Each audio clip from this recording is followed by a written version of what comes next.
All right, we're going to go ahead and get started. Welcome, good afternoon, and thank you for attending today's webinar, Mindset and Philosophy, the Stepping Stones to Integrated SUD Implementations Across the Continuum.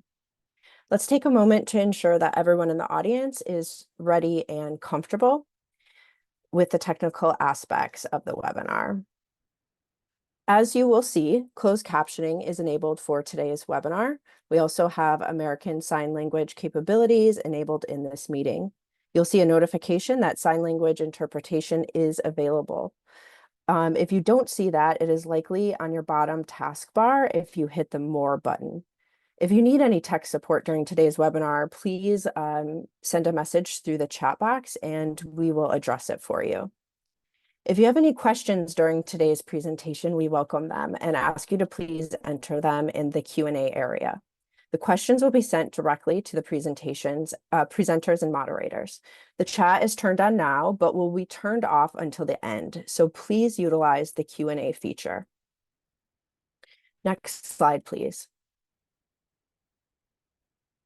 This is the disclaimer slide. The views expressed in written conference materials or publications and by speakers and moderators do not necessarily reflect the official policies of the Department of Health and Human Services, nor does the mention of trade names, commercial practices, or organizations imply endorsements by the U.S. government. Next slide. SAMHSA selected Altarum and its partners, W2 Consulting Corporation and Change Matrix LLC, to provide training and technical assistance support for the crisis continuum of care. Next slide, please. We want to acknowledge and thank our SAMHSA team partners, specifically Dr. John Palmieri, Acting Director of 988 and Behavioral Health Crisis Coordinating Office. Next slide, please. And Jill Mays, Division Director of Crisis System Transformation for the 988 and Behavioral Health Crisis Coordinating Office. Next slide, please. My name is Stephanie Lagallo. I am the moderator and a speaker for today's event. I'm a senior trainer and technical assistant specialist at Altarum. As a licensed clinical social worker and licensed addiction counselor and supervisor, I have been training and consulting on evidence-based practices for co-occurring mental health and substance use disorders for 23 years. Today's webinar is special for me because it highlights my home state of Michigan, specifically the city of Kalamazoo. In Kalamazoo, I worked with all of today's speakers and provided services in assertive community treatment and co-occurring mental health substance use disorder outpatient in a program called SAM, which we'll talk a lot about today. Special thanks to all of today's speakers ahead of time and to my colleague, Megan McGregor, who's behind the scenes but contributed to the content of this webinar. Next slide, please. We would love to get to know the audience, so please complete the poll that is being launched now. And the poll is, what pillar of the crisis system do you work in and what is your role?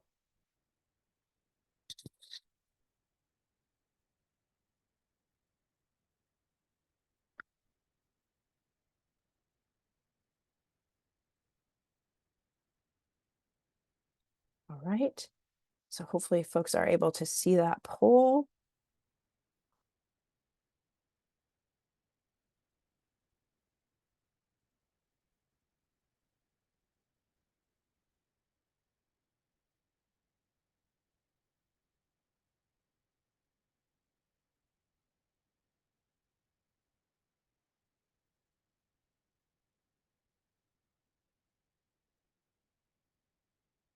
All right, hopefully that was enough time. The poll disappeared from my screen, but I know we will likely share the results of that poll, so we have an idea of who's in the room. We might be waiting a second, though, for more people to fill it out.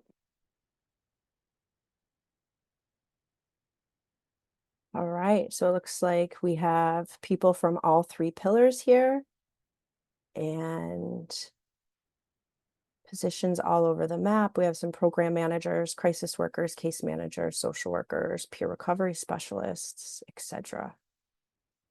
Great, thank you and welcome for being here. Go ahead, next slide.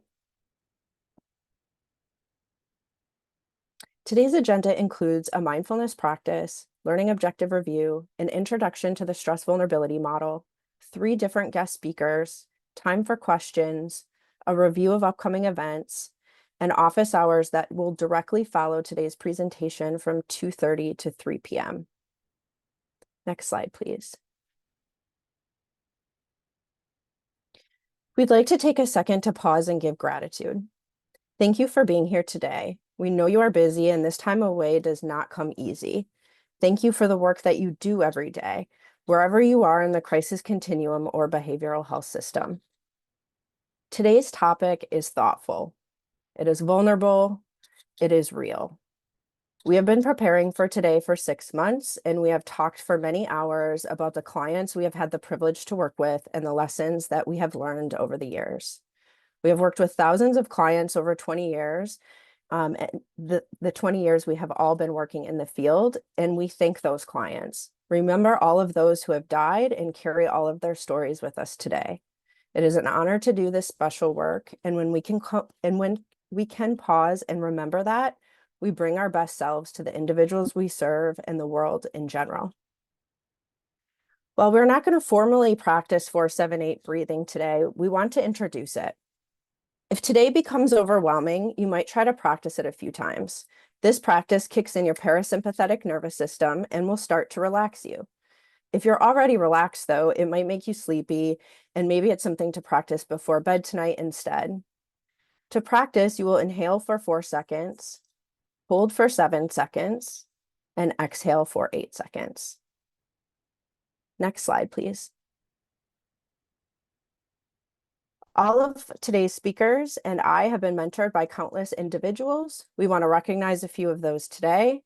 First, to our current and former colleagues in the city of Kalamazoo and the former organization Interact, thank you. The Center for Evidence-Based Practices at Case Western Reserve University has been a leader in co-occurring disorder training for many decades. They have a great website with many helpful resources. Motivational interviewing is a key skill for working with those with mental health and substance use disorders. Michael Clark is a motivational interviewing network trainer known as a MINT, and we'll read a quote to help ground us and prepare us for today's material. You can't see clients as damaged goods or broken and lost and then think that you're going to use motivational techniques. It's a mindset that they have what it takes and have their own ways to solve problems, even if they're not functioning optimally. Next slide, please. For our learning objectives today, we're going to define the stress vulnerability model and how it can directly impact stigma in working with individuals with behavioral health disorders. We're going to understand how intentional culture change can lead to better outcomes at the client, staff, program, and organizational level. We'll describe at least 3 strategies for mindset and philosophy change, and then give you the opportunity to plan 1 action step for you or your organization related to changing mindset and philosophy. Next slide, please. We encourage you to download the 2025 National Guidelines for a Behavioral Health Coordinated System of Crisis Care. We want to highlight a few things from the guidelines related to today's presentation. First, when an individual is in crisis, they are likely under severe stress. Individuals are vulnerable in the state of stress, including all of us providing crisis response.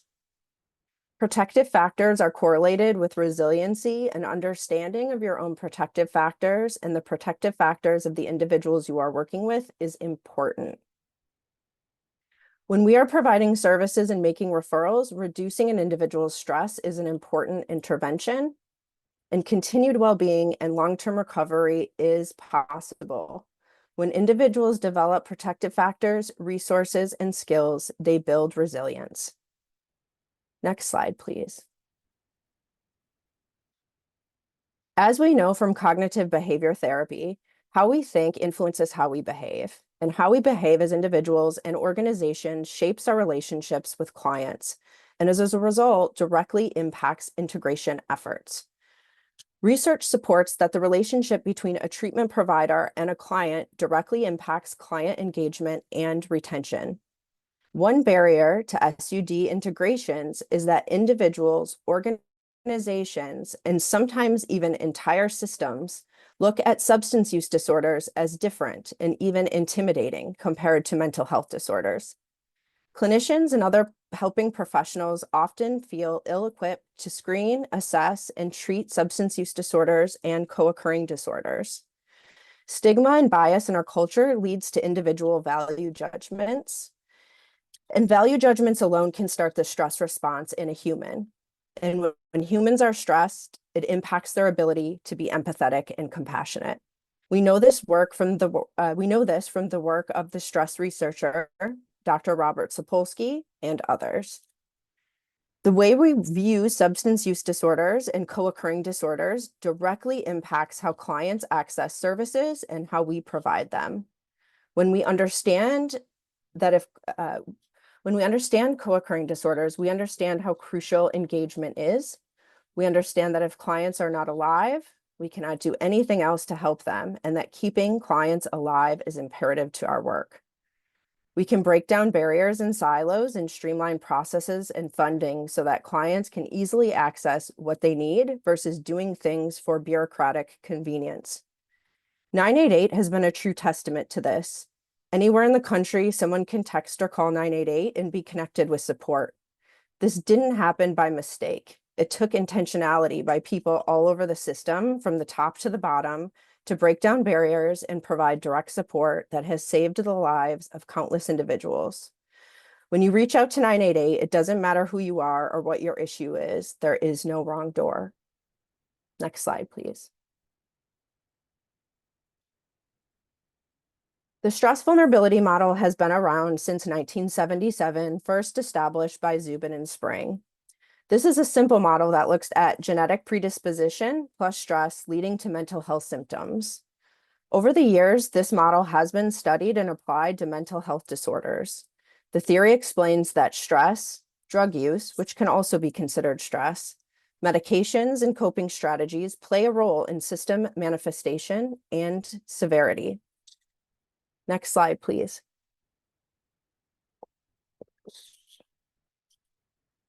Biological vulnerability is not limited to mental health disorders. It can also include other illnesses and disease. A person's vulnerability might be determined by genetic or early biological factors and exacerbated by drug or alcohol use. Stress can impact an individual's vulnerability. What is really interesting about stress is while the process is not unique to any one individual, it impacts all of us differently depending on a variety of factors. Life events can constitute stressors in our lives, and if we can't adapt to stress or change situations, it might cause or worsen symptoms. Protective factors reduce both biological vulnerability and stress. Protective factors include a supportive environment, skills, and treatment. Next slide, please. Let's dig a bit deeper into protective factors. This diagram on the left is from a newer resource from the ACEs Aware group. It's called Stress Busters for Community Organizations that is based on the Adverse Childhood Experiences work. These stress busters are self-explanatory, but are often much easier said than done, especially on a daily or routine basis. They include quality sleep, balanced nutrition, physical activity, mindfulness practice, experiencing nature, mental health care, and supportive relationships. There are a variety of evidence-based modalities that support individual well-being. They include acceptance and commitment therapy, behavioral activation, cognitive behavior therapy, critical time intervention, dialectical behavior therapy, motivational interviewing, supported employment, and the trauma and community resilience models. Next slide, please. It is important to understand how stress impacts you and the people that we serve, because it's so different for all of us. Some of the things that help some of us cope send other people into the stress response. These can be things such as different living environments, substance use, challenging relationships, food, and even behavioral health services. including some medications for some people. Next slide, please. Even in modern times, hierarchies and hierarchical structures impact our lives and the stress response. Just feeling looked down upon can cause someone to experience stress. Traditionally in our culture, we've looked at substance misuse as bad or a moral type failure. This type of thinking can impact our relationships with clients and other people. Next slide. Language and judgments about others can perpetuate stigma. Pejorative language, like referring to clients as addicts, hopeless, manipulative, etc., can also activate the stress response for both us as helping professionals and our clients. Stress impacts our ability to be empathetic, compassionate, and keep things concrete. And that in turn impacts the clinical relationship and can continue to perpetuate stigma. Next slide, please. As we've discussed, clinical relationships continue to be a predictor of someone staying in treatment. How we think about clients and how we behave impacts whether people keep working with us. Organizations and organizations' culture directly impacts crisis staff well-being and in turn impacts the client and staff relationship. Organizations that tend to be trauma-informed and mindful of developing both staff well-being and staff professional skills can lead to crisis staff being more self-aware, having their own crisis and self-care plans, and mindfully developing competencies. When organizations are healthy and staff are focused on their own growth and well-being, it leads to more empathetic, compassionate relationships and also shared decision-making. Next slide, please. Addressing individual and organization mindset and philosophy is one of the first steps of SUD integration. Key components of an integrated mindset include self-determination and shared decision-making, trauma-informed care, and understanding that connection over isolation is imperative to human survival. Key components of an integrated philosophy are treating the whole person at one time instead of addressing parts and pieces, understanding that recovery is a lifelong, non-linear process that must be supported through multiple pathways, and that all individuals deserve access to comprehensive care and risk reduction tools, regardless of who they are. Next slide, please. I am excited to introduce our first guest speaker for today. So Sergeant Emil Alwyn is on the community service team in the Kalamazoo Department of Public Safety, and he is the team lead. I'm not going to read his entire bio, but I'll say that Emil and I worked together very closely for numerous years, mainly with assertive community treatment clients. And I always knew that I had Emil to call or to lean on when we were looking for a client or in a tough situation. And so I'm really excited for him to be able to share his thoughts today. So go ahead, Emil, and we can move to the next slide. Hello, everybody. My name is Emil. I'm the sergeant for our community service team. It's a team that we had created back in 2021. June of 21 was when we actually went into service. Prior to that, I was doing a lot of this on my own. The city of Kalamazoo is a population of 72,000 with students. It's an additional roughly 25,000. So we're still under 100,000 people in the county.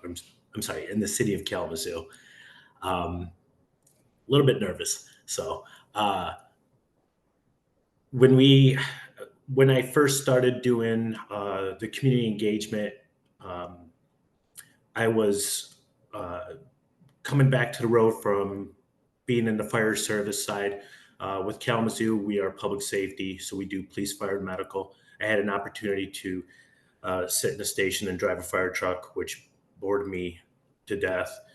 So went back to patrol, worked in our downtown area, which has a majority, we have a high unhoused population. Was running across the same people, kind of studying people, seeing how they behave from the moment that they come to Kalamazoo to like a 3 month span. And instead of engaging and arresting people, I wanted to know their story. So as I was able to have the opportunity to get to know people's stories, um, I was learning about all the services that we have in Kalamazoo, which we are very, very blessed to have be a very resource rich community. ISK is probably one of our biggest entities with behavioral health, and they do a phenomenal job. So I was engaging with people, having them, uh, referring ISK to them. And, we were still working with accordance of local laws and state laws. So we're still holding people accountable, but um, we weren't trying to jail people. We were trying to get people the help that they needed. As time went on, COVID came, and we ended up with extremely large camps. We had one area that had roughly 350 people, and then we had another camp that had just under 300 people. Um, they deemed me the mayor of the camps because I would come in. We would hold meetings at one of the camps every Thursday and have probably 40 or 50 people that would just talk about their concerns with how things were going.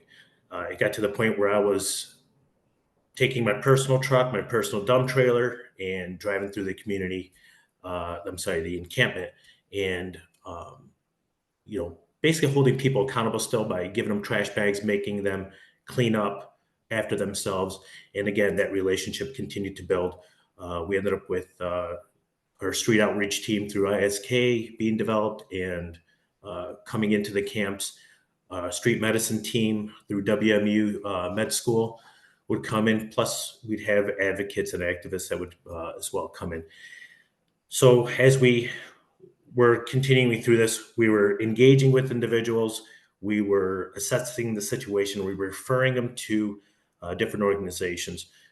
When my team came through, I was the lone man on the team. So I created what's called a partnership. Um, and we would meet once a month on Thursdays, the third Thursday of every month. And it would be around 30 to 40 different organizations. And we still get about 30 to 40 people showing up. And it could be everywhere between ISK, Southwest Recovery. Um, we have a couple activists and advocates that would show up, and we would discuss issues that we're having, people that we're looking for. And with law enforcement, we were easily able to help these organizations find individuals that needed help. So as we continued, we created the Finding a Way Home program, which has been pretty successful. Kalamazoo is a unique little town. Um, we have our issues, and so we have a lot of unhoused people who would love to go back to their hometowns or to a different location. So my team, which is now a team of four, as we've grown over the years, we will coordinate between shelters and families, and again, engaging with the families to see why this person is now unhoused, and we will reunite the family by having the permission for that person to come home, and we will provide them with a bus ticket, and one of the organizations that we work with will give them like meals, and some will give them gift cards so they have something for the travel. Next slide. So I'm going to kind of wrap this all into one. So within like the partnership, when we get together, the whole idea was all these organizations are pulling people in several different directions. So when you meet a person who's in crisis, who's um, experiencing behavioral health issues, or substance abuse, the person's unable to manage all the information that's being given to them.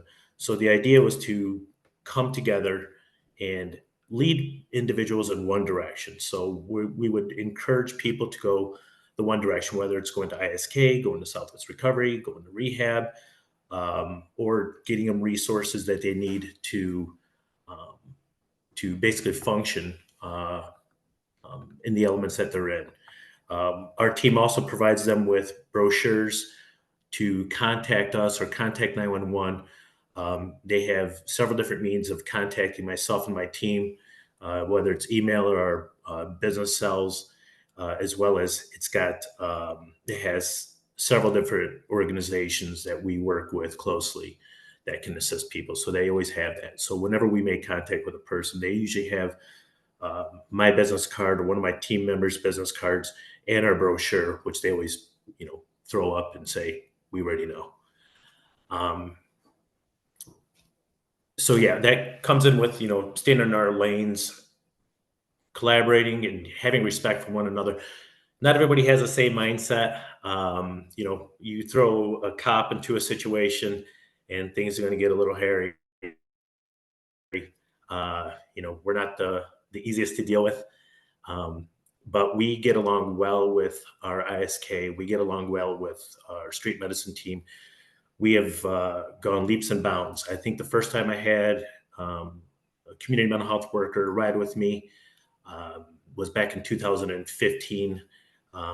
And she jumped in the car with me, and we would go to different calls. I would help her out with finding different people, and it was pretty fun. And that was kind of the jump start to where we are today, where now we have our Kalamazoo Protect Connect, which is a social worker riding with law enforcement throughout the county.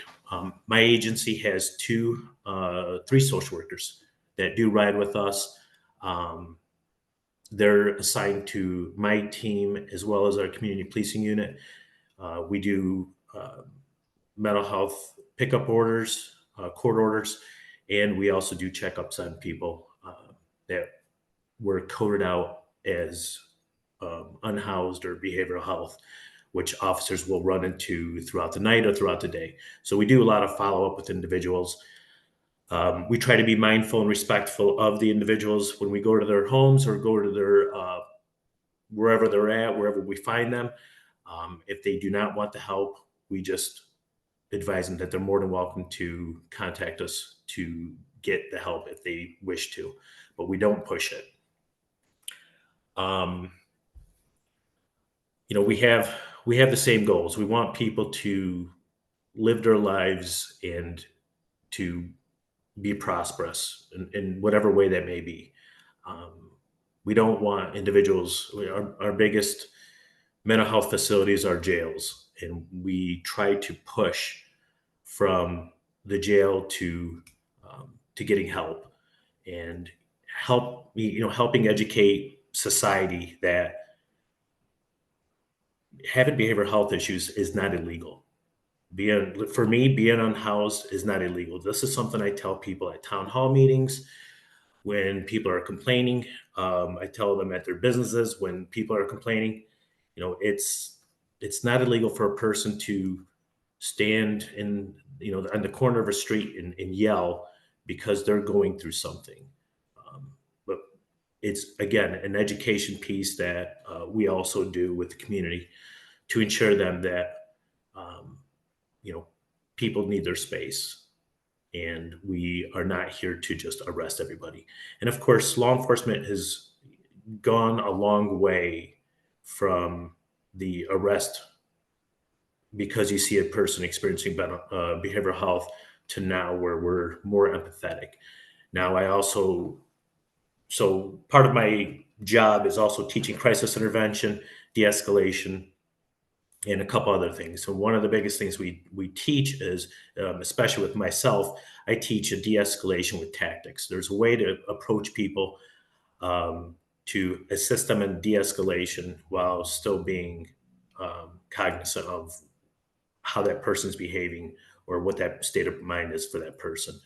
So we've had a lot of officers, and I'm only going to speak for the experience of my department. We have had a lot of officers that have been assaulted, hospitalized because they would take that empathetic approach a little too far and not be prepared for what may happen. So we try to have people be a little more empathetic, but also be tactical. And there's many different ways of doing that, which I'm not going to get into all the stances and all the good stuff of that. We can talk about that another time. Next slide. So um, I am going to hit on all these topics. So the biggest thing is leaving work at work. But on the flip side, we also tell officers leave your home problems at home. So it is literally a flick of a switch. When I go home, that switch is off. And I go home, I don't think of work, although I do think of work because my phone is constantly ringing. But when I go to work, I don't think of my personal life. Um, and it's something that is very difficult for officers to do. It's human nature that we have our minds racing and we start thinking of everything that's going on. But in order to provide good service to the community as well as ensure that we're safe, that on and off switch is needed.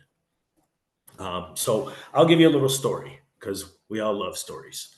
I had a rough, my career has been really up and down. I had a rough portion of my career when my partner was shot and killed, and I was going through a lot of issues.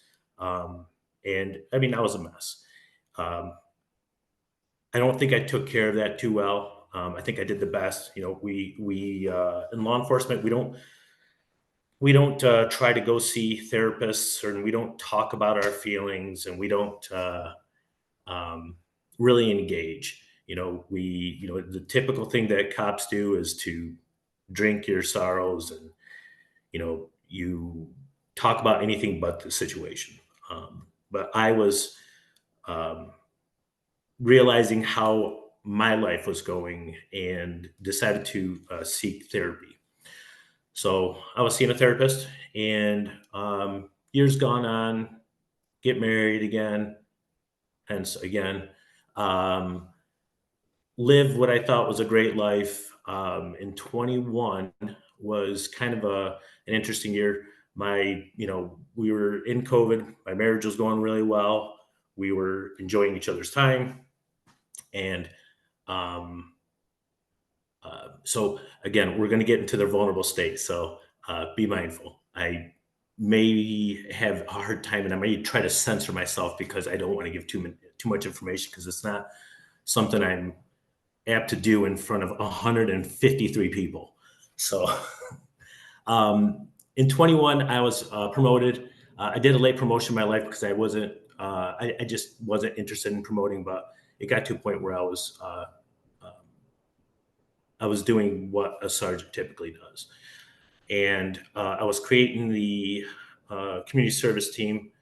Um, and during the first month of my promotion, I was involved in an OIS, which is an officer involved shooting. Um, the situation was a mass shooting that occurred in the city of Kalamazoo. And during that time, I was also shot at twice. So I was working through that. I wasn't really having that much issues with that. Um, Starting noticing that my ex-wife and I uh, we weren't seeing eye to eye. There was no support when I got home. So my support became my friends, which um, my friends were my family as well. So without that support at home, it was really difficult to deal with some of the issues that were going on. I knew it was a clean shoot. I knew that things were going to work out well, but the struggles I had were me feeling those rounds past my head on both sides of my head. So saw a therapist. Year later, 2 years later, actually in 23, my ex-wife emails me that she wants a divorce. So I'm going to work 5 in the morning. I wake up, read the email, and then I go to work at 5:30 in the morning, and I continue my shift. I left everything at home, even though I was feeling it. Um, During the first month of my separation, I had 3 jumpers and one person that was suicidal that was threatening the downtown community. So the 3 jumpers, I had a person on the 5th floor of a parking ramp downtown threatening to jump, and then I had 2 people on the 6th floor of the parking ramp. All 3 of them were involving relationships. So within the first month of me dealing with my stuff, um, I'm talking to these individuals, and the 5th floor jumper was 55 minutes. The 6th floor jumper were anywhere between an hour and 45 minutes to 2.5 hours of working with these individuals to try to get them safely off the ledge, which I was successful doing. Um, at that third one, my my friend who works for ISK, who I consider my work wife, she said, "You have to stop. You need some time away." And I didn't know how to do that. I didn't know how to take the time away. I didn't know how to take care of myself in that manner. But I was feeling that stress, and I was feeling just um, at that moment, I exhausted myself to a point where I was hopeless, and I knew I needed to sit down before anything would happen. So it was probably about 2 weeks later. We had an individual that was threatening people downtown and then threatened to kill himself. Again, he was holding up the Rose Street, which is one of our main thoroughfares downtown. So talking to him and helping him de-escalate the situation and getting him the help that he needed. I talked to him for roughly an hour and 30 minutes before we were able to get him to surrender. And again, we talk about vulnerability, we talk about stress, we talk about coping mechanisms, and just the all around. We, with law enforcement, we have the stress of work, we have the stress of calls for service, the types of calls for service, the expectations, society, having, cameras in your face, the negativity, the false information, the perceptions. We have all this, and we have, just, society not thinking we're human, which we are, and then you have the situations where you're constantly worried about when you're going to be ambushed on a call, whether it's through firearms, weapons, or just a blatant attack. And then we have our home life, whether it's family issues, marital issues, divorce, illness, your child or significant other's illness, finances, and we try to work through all that. And one of the things that I was doing was I realized through therapy was I needed to work on me in order for me to be a better person for my community, in order for me to be a better person for my friends, in order to be a safe tactical officer who is doing the right thing and trying to be there for everybody as we are. I started doing a lot of internal thinking, and I started seeing my therapist more, whom I love, and I'm the type of person who is open about telling people go see a therapist, and I tell them you go in, and the cool thing is you take your emotional backpack that's full, and you unzip it, and you throw it on the ground in front of that person, he or she, and then you say, you deal with it. I'm going to pay my copay and leave, and then you bounce, and hopefully my therapist is dealing with it and taking care of it by doing it to somebody else. But again, allowing yourself to be vulnerable enough to talk about your issues. So I started doing that. I started working out daily. I got into yoga, which crazy to think that I got into yoga. Um, and I started doing cold plunges. Um, I started really reconnecting with a lot of friends that I lost over the years, and really having a solid support system, which I'm very thankful for right now. My job was amazing. They allowed me to take time off when needed. I, of course, did not, because I felt the need that I needed to be there. Um, my my family involvement. Um, I had two stepsons. I still have two stepsons. One who, you know, doesn't speak with me much, and the other one who is by my side constantly. Um, and I'm not going to get into any of that reason. So, um, but again, just working through whatever issues you have in order to better yourself, to be able to help others. That's the biggest thing that I've learned is I'm useless to somebody if I'm not taking care of me. Um, and then Stephanie, I know we have to listen and not to respond. Uh, and that that goes into what we talked about before with speaking with people. So ALS, active listening skills. We teach that through crisis intervention with all of our new hostage negotiators. Um, and again, going back to, even with the active listening, I sit through our peer support team and I share my story with them whenever I have officers who are experiencing issues, because I want them to know that somebody like them is having the same issue, that we're not robots. Um, we're human. We're not some inanimate object that just keeps going with the punches and not do anything about it. So through peer support and our critical stress management team, we listen and we talk to our individuals.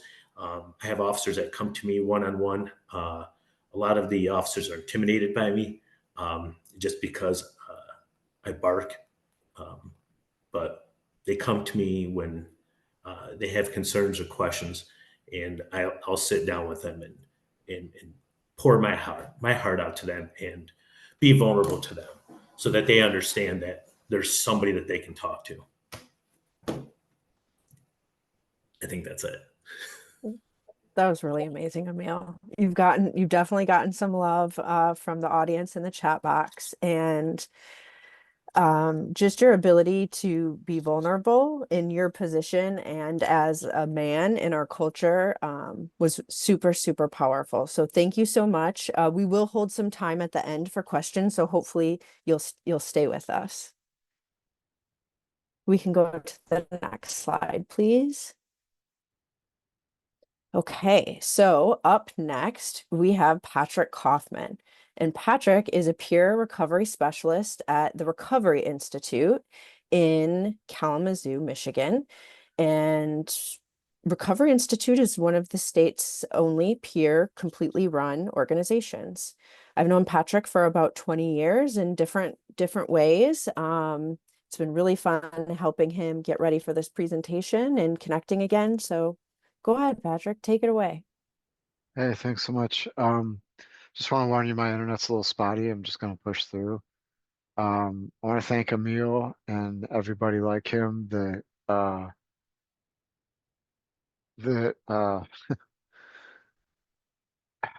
sorry, it means so much when someone like us is struggling and feels alone out there in the world, and people respect us and treat us like human beings.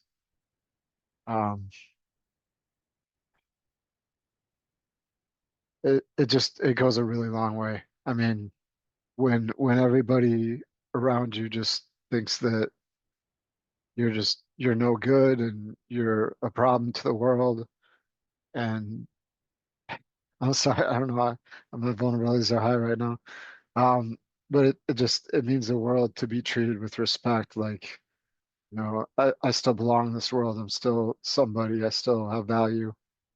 So thanks for that. Um, and thank you, Stephanie. It's really cool working with you. You're one of my favorite people. Raquel too. Raquel's coming after me. We've all gotten to work together. Um, and the SAM team, which was the co-occurring program that um, Stephanie and I and Raquel were all part of, was a big part of my recovery. But my recovery started in, well, I guess not my recovery, my addiction started in middle school.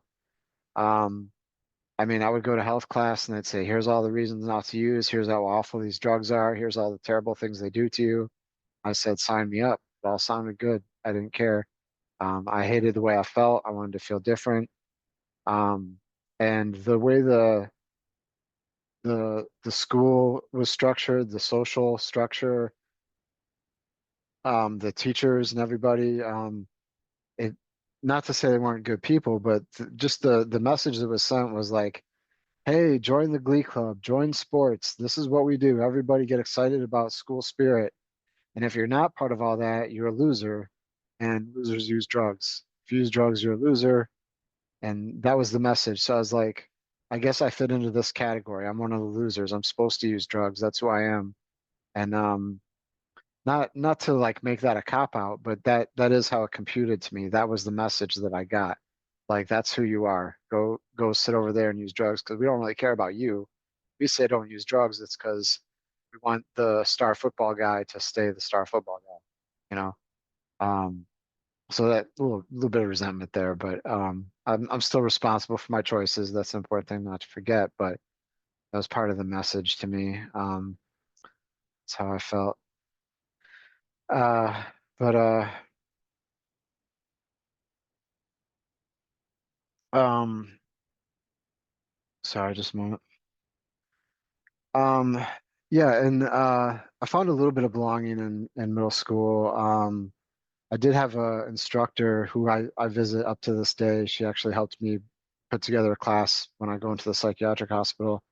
But uh, there was this class called Creative Development, which was just like that was her title because I gave her free reign to just do anything cool stuff related to creativity and just self-development. So that kind of thing really built me up because it was just like, stuff like what's your power animal? Tell the story of your mythic journey and just exciting stuff like that. And that was the stuff that built me up. So I found belonging in things like that. I found belonging in like joining the punk rock crowd um, because I was so alone trying to fit into a crowd I didn't fit in with. Um, but unfortunately, that crowd was, all about drugs, and rebellion and that kind of thing. And looking back, I kind of wish that somehow there was like a way to be part of that without all of the drugs, because the drugs, you'll find out more, but kind of just wreaked havoc on my brain. And there was something called the straight edge crowd or whatever. There's straight edge people, which they would be part of the punk rock, but still not use drugs. And there's other things they did that were like straight edge. But for some reason, I didn't fit into that either. But I just wonder about our culture as we evolve. I hope we're all evolving, that maybe in the future it'll be easier for people to, be artistic minded and even be rebellious, but without having to, just, you know, trip on acid every weekend and, because that really messed me up. Um, yeah, over time I found connection later on through 12 steps and through peer support and finding people like me. I will tell you more about that. Could I have the next slide, please? Thank you. So yeah, when I got entangled in the system, it was not a pretty thing. It was not a good experience. Um, like I sort of alluded to, I had a lot of good experiences with police. A lot of police were sometimes the only people it seemed cared about me or respected me. But I did have one experience where this was my first experience with mental health, where the mental health people came in and talked to me, and suddenly were confrontational. And then the police came in the door. I said, I don't have to go with you. I have rights. And they said, no, you don't. And I got the knee in my back and the cuffs and all that stuff. And that was not good for me. I'm claustrophobic. To me, that was a claustrophobic experience. I did not like that. And it led to more traumatic experience of being in the hospital, being put in restraints, psychotropic straitjackets where I was so medicated I couldn't move. Um, and I was put on a court order. So not only was the hospital traumatic, when I got home from the hospital, there was still the threat of, if you don't do what we want you to do, you're going to go back to the hospital, back to that traumatic experience, which taught me when they ask me, are you using drugs? Are you hearing voices? I'm like, no, everything's fine. I'm doing great. Please don't send me to the hospital. Tell you whatever you want to hear, just don't send me to the hospital. So that was a way I was really not getting help, even though the help was right there. It was supposed to help me, but it wasn't helping because there was no way I was going to risk going back to the hospital. Um, and yeah, sometimes the system was sort of like a parental approach, like let's do this for you. Let me tell you what you need to do. Let me oh, sort of take care of you, take me under your wing kind of thing. And that's not a dignified thing to experience. At other times they were like cousins, which that was like helpful. You know, sometimes I felt like the ACT team and everybody, like they cared about me. And one time when I went to the hospital, I got back and my whole apartment was clean. And I don't know, my apartment would get really bad. So they did a lot of work. So that was like, it's just such a kind thing. But um, other times it was not a great experience. So just a moment. Um,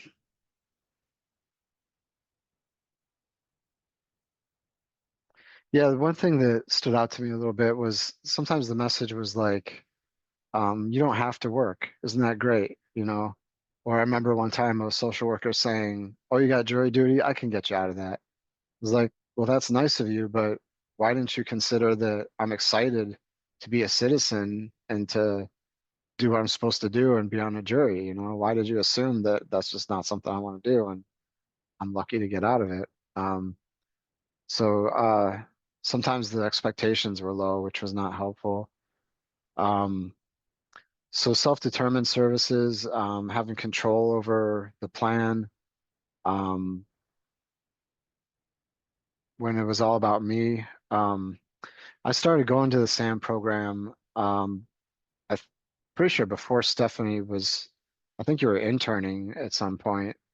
But I think I was going even before that with, um, I almost said his name. I guess I can't say his name, but a friend of mine. Um, and that was when Michael Geezer was running it. And he was someone who himself had a full experience of addiction and all the things that go with it. And he had a real story. And that was exciting to me. Like this was a guy who had a master's degree or maybe, I don't know, maybe further education than that. And and I would just go in there and eat the candy and get the tokens, drink the coffee, and sometimes that's all I did. And then I would just leave, and it would really piss him off. Um, but the point was like that somebody cared about me, and that I could go into that environment and just consider maybe I don't want to use drugs. What's it like to not use drugs? Tell me more about what drugs do to me. Let me just think about it, and I'll leave and come back, and it's on my terms. And that planted the seed. When I was ready for recovery, I knew some of the steps already of like, oh, here's what I can do, you know. Um, and later I got into 12 steps, which is total abstinence and not so much harm reduction, which was helpful. But starting in the harm reduction was what sort of gave me a chance to move in that direction. Give me a sec here.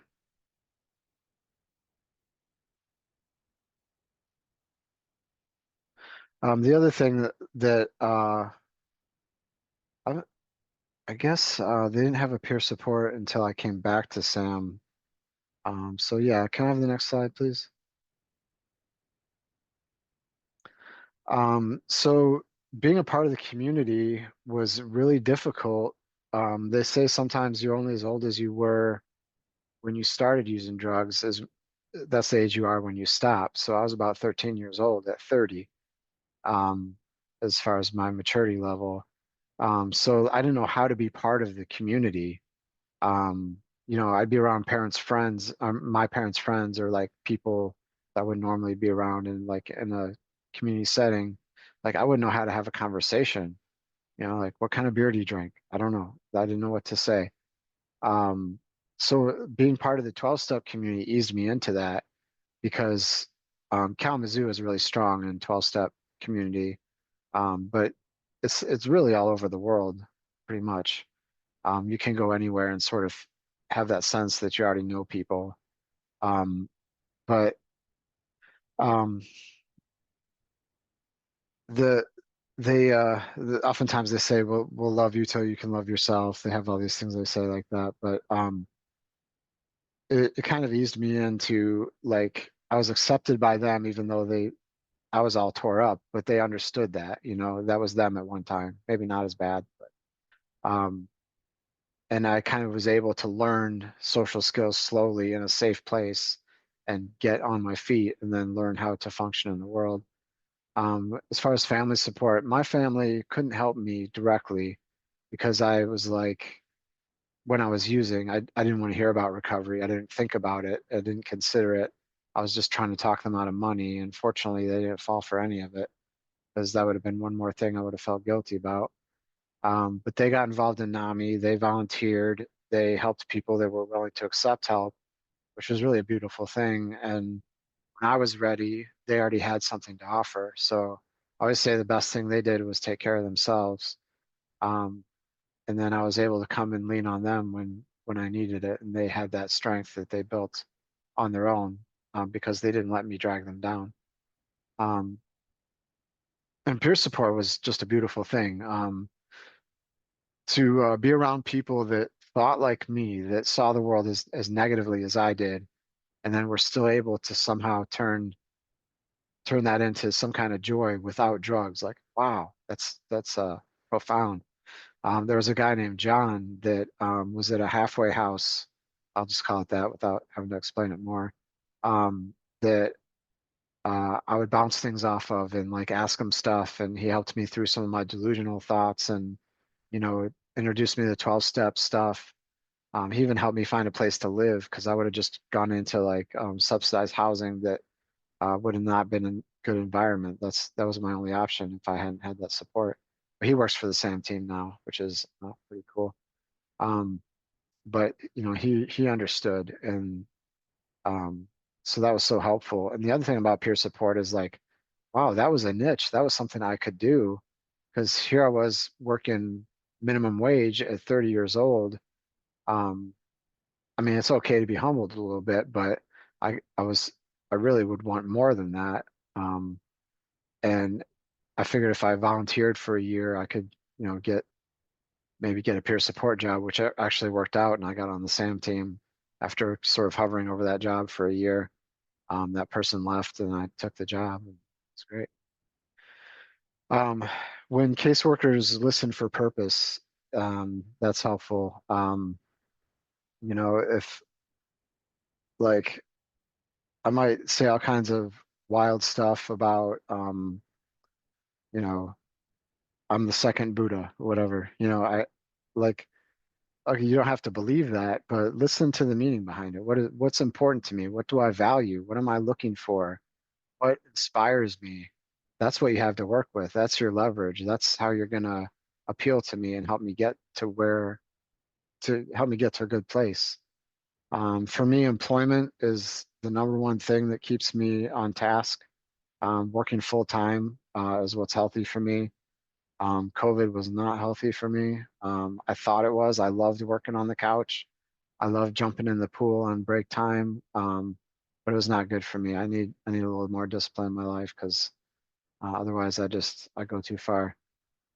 WRAP, Wellness Recovery Action Plan, put together by Mary Ellen Copeland, still going strong. It's evidence-based, started in the 90s. That's a really great program.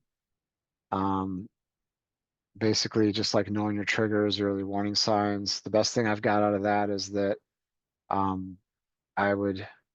I tell people around me, if I start thinking I've got everything figured out and everybody around me is wrong, that's when it's time to remind me that I told you to call me out. That's the best thing I learned from that.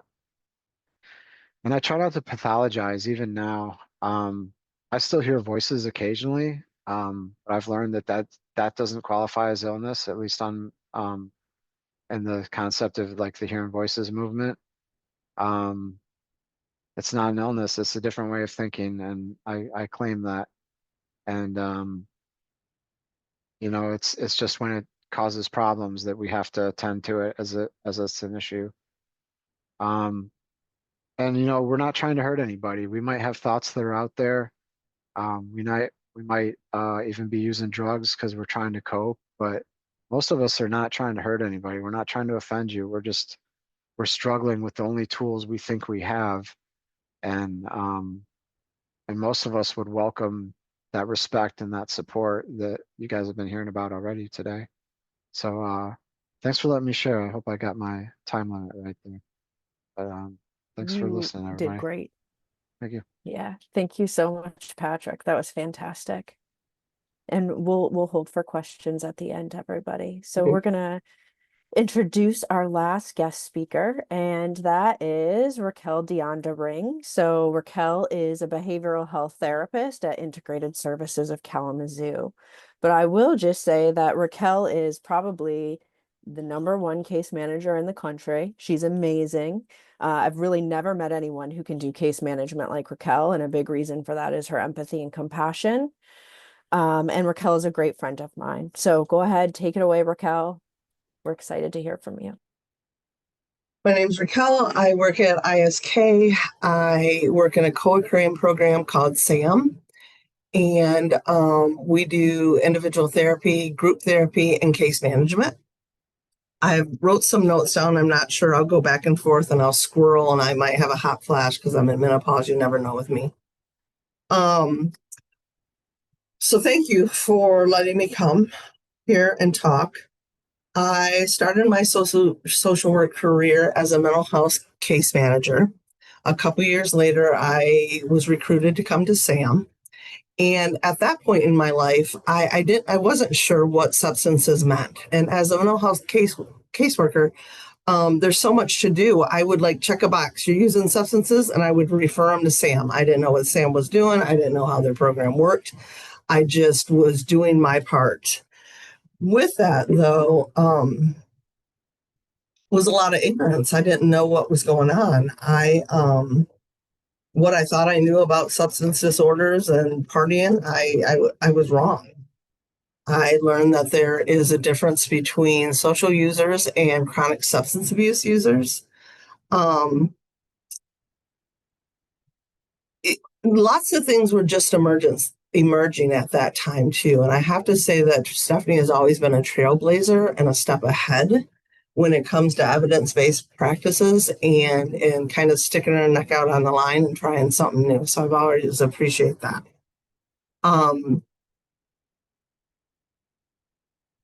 As I was learning SAM and learning to work in two systems, which were mental health and substances, there was this huge discrepancy.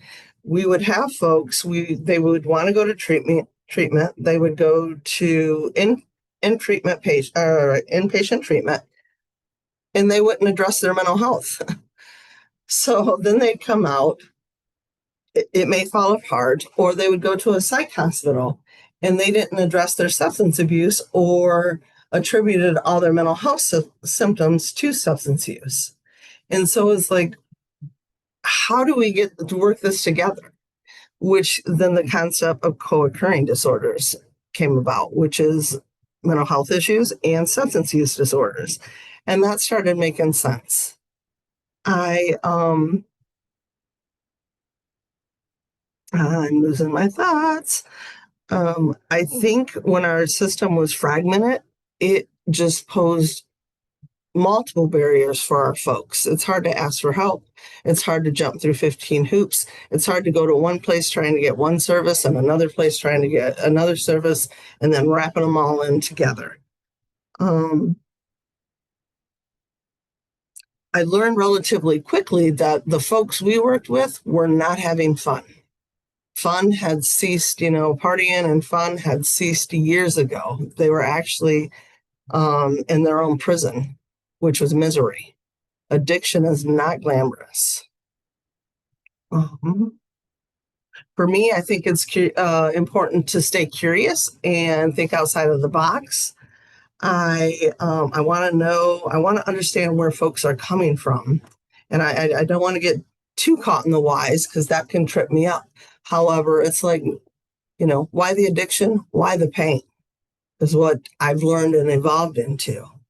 Addiction is just the unhealthy coping skill that people use to numb, escape, or whatever. It's what's the pain?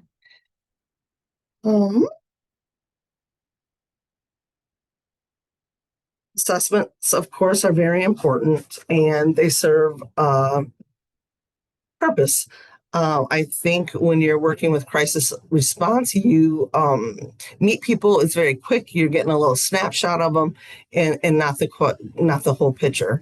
I personally believe in timeline assessments, which means we're gauging over time where they're at and what that looks like. One thing in my head is that I've learned is that when our folks come to us and we don't care how they get to the door, we're just trying to keep them coming back, is that when their basic needs are not met, we are not going to address the big stuff. So to me, this is basic needs, and I can't see any of the other stuff outside here, trauma, whatever it is, until my needs are met. So what that means, it's more than just food.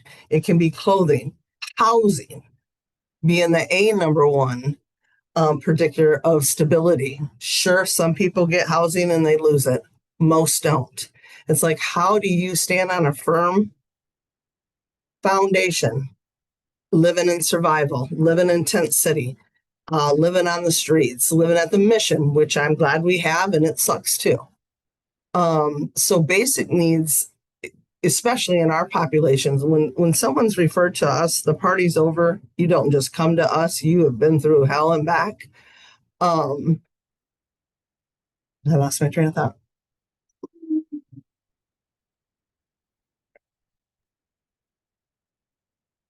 So it's high case management needs. They do want to get to their trauma. They do want to address their substance use.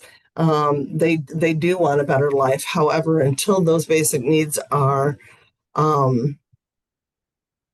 found, connected with, whatever that looks like, we can't start working on the real stuff. I've never met a person that really grows up and says, I'd love to be a drug user. I hope my life turns to shit and I never get anywhere, or I'm never a productive member of society. Active listening, of course. Why the pain? Like hearing the story. What's important to them. Not judging them because they have mental health issues or substance abuse issues, but meeting them where they're at and going from there. I think next slide. So in the SAM program, we are stage-based. And what that means is we go by the stages of change. And the model's been around for about 40 years. It certainly has value. However, it's not the end all be all. In our program, and why I think our program has been successful for 30 years, is because we meet people where they're at. We are never trying to tell them what to do. We honor them and respect them and wherever they're at in their life. And we try to offer them services that meet where they're at.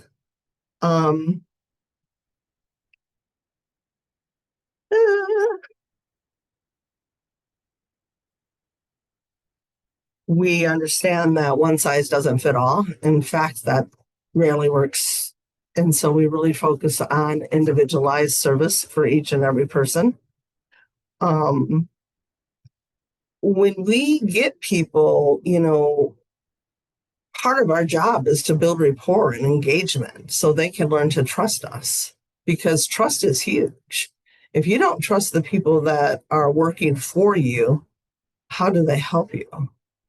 Our team is a very authentic team, a very raw team. So as I said, when folks come in, very high case management needs. And so for us, knowing community resources, who's cool, who's not cool, who treats people like shit, who gives you a different answer if you come in as a worker. Because if you're the worker, things change for some of our people. I like to know the people I'm referring people to, because trust is important to me and my people. And if I think you do a shoddy job, I don't want to refer my folks to you. Once again, the relationship we create is huge. Never underestimate the power of rapport building and how people can feel if you help them meet their basic needs. Flexibility, of course, is important, and the agency called Interact that initially started the SAM program was very innovative and had very flexible models. They allowed a lot of freedom to see which way we should go with each person, because one way is not going to work for someone else, another way is not going to work with someone else, and another way is not going to work with someone else. I think I'm ready for the next slide, but I'm moving pretty fast. You're okay. You're doing great. Nerves. Huh? You're doing great. So, thanks. So a tough part for me has been balancing my professional life and my personal life. I have a great husband. We got a couple of kids.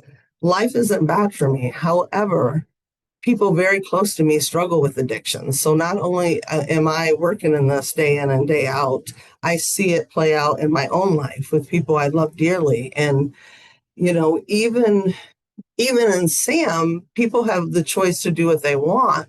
It's still hard to sit back and watch them kill themselves or explode or implode. And it's even harder to watch your own family do that. I grew up in a culture that partying was normal, and that's just what you did. At that point in my life, people weren't dying of liver disease like they have now. People weren't strung out homeless, living outside at that point. So I really feel like I came into the SAM program quite naive, and now it's like, whoo, eyes wide open. It's tough to learn professional boundaries. I have a better time with boundaries at work than I do at home. In my home, I wasn't taught boundaries. In fact, I was taught family first at the expense of yourself. And if you don't put family first, you're a piece of shit, even if they're killing you. And so that is a very hard lesson to get over and to get through.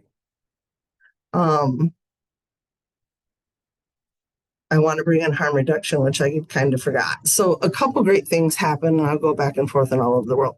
A couple good things happened in the last 20 years since I've worked in SAM, and that was the concept of harm reduction, which is we're not asking you to quit. If you're using 7 days and you go to 6, we're making progress. Motivational interview certainly is a great technique to help feel out where people are at. Are they, where they're at in their kind of stages of change. Just listening to them and what they value and what their goals are. And it may not be substance use if you're here, or it may not be mental health. It may be, I need housing, and until I get housing, nothing else matters.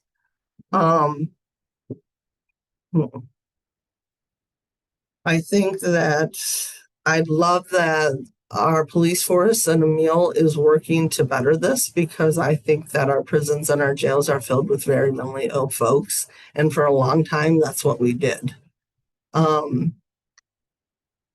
Let's give a plug to SAMHSA, right? Because they did this, that's off there. And this, life's not fair. and life's going to happen regardless. Depending on where we're at in the kind of hierarchy of life, depends on kind of what we get back, right? Folks in the program I work in, they're not hurt. They've been dismissed a long time ago for multiple reasons, because they may smell, they may be dirty, they may be scandalous, and you can't put a toothpick down without them taking it. I mean, these are the people that have been marginalized and treated like crap from systems, from police, other mental health agencies, the hospitals, the mission, anywhere they go. For me, I believe that folks are worth doing whatever you can to help. Skills are certainly a big part of helping people in our lives. For me, I wasn't taught very many skills, and so I've had to learn them. I suggest everybody explore skills and find some that work for you professionally and personally. Try to remember that we do good work and we're doing the best we can with what we got, and try not to beat ourselves up. I wanted to close with a more personal story. A couple things. I have two younger sisters who are heavily in addiction. One may be on the road to recovery. One was denied rehab yesterday and is out on the streets and sleeping on the streets. It's very hard when a person comes in my office. I can be their social worker. I can be non-judgmental. I can meet them where they're at. I can validate what they've been through. However, with close family, I cannot do that. We have a lot of baggage. And in fact, I feel like I'm least effective with the people closest to me, because one minute I'm a social worker, the next minute I am your sister who is going to bitch you out or wants to wring your neck. They've also got, the choices they've made have also put them where they're at, which is alienation, broken relationships, which is just like our folks here. Right now, I have no contact with both of them for my mental health. And that took a lot because, like I said, boundaries weren't taught in my family, and I was taught family first. I do want to end with a couple positive stories, though. One story being Patrick Coffin right here, and I might choke up. I've known Patrick for years. When I started Interact, I would see him outside smoking cigarettes, like we all did. And he was just there. He wasn't causing a ruckus. He was just there. When I joined SAM, he had came right before me, and so he had cleaned up. He's the first year in the substance abuse services, and watching Patrick's growth throughout time from a peer, a single man, to getting married, to having children, to going back to school, getting his degree, getting his groove with Recovery Institute has been amazing, simply amazing. Another story is a gal I worked with very early in my career as a case manager. I then later worked with her in SAM. 7 kids, hardcore opiate, Xanax, benzo addict, was losing all her kids, did not trust anybody, nor do I blame her. In and out of the SAM program multiple times, never with not a desire to change.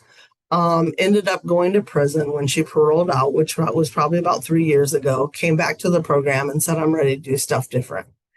And so this gal got a job, got housing, reconnected with her kids that had all been terminated. They're now all adults now. She does use medicated assistant treatment, which has helped her greatly. And she successfully completed our program 20 years later. So I think that recovery and healing is not linear. It can go like this. And I think we need to remember that.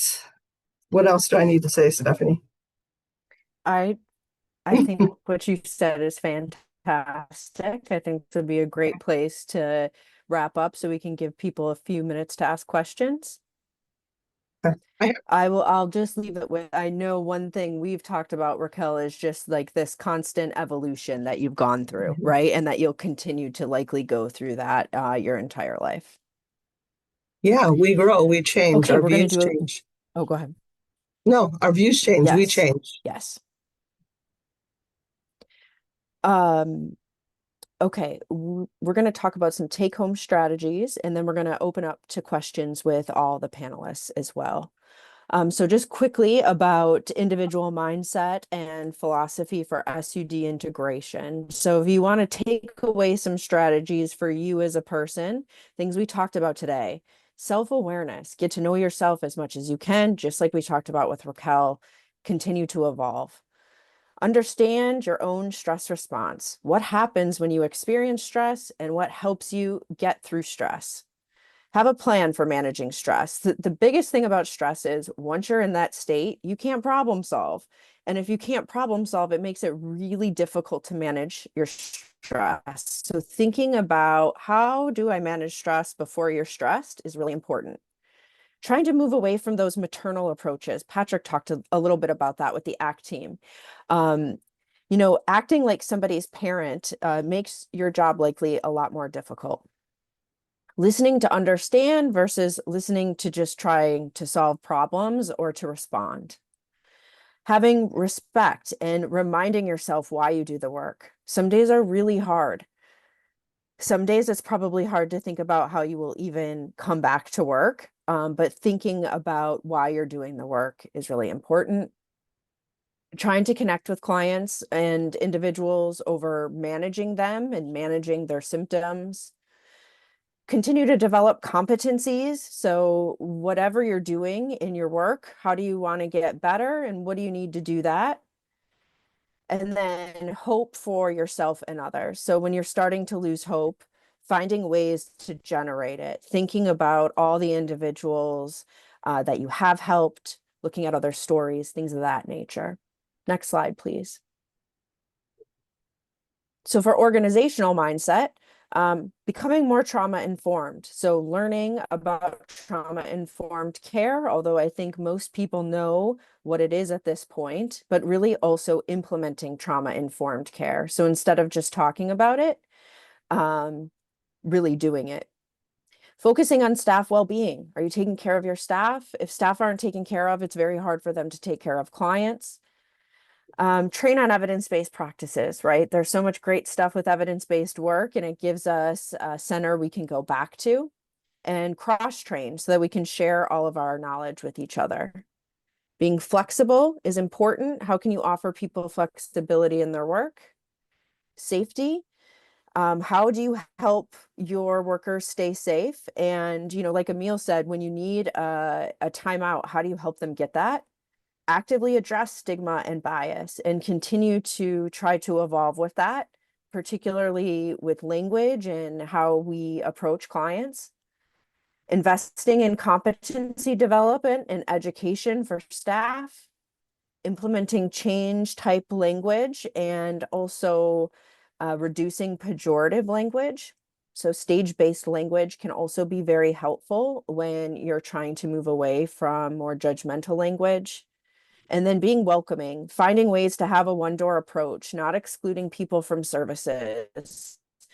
Doing anything you can do to break down those barriers.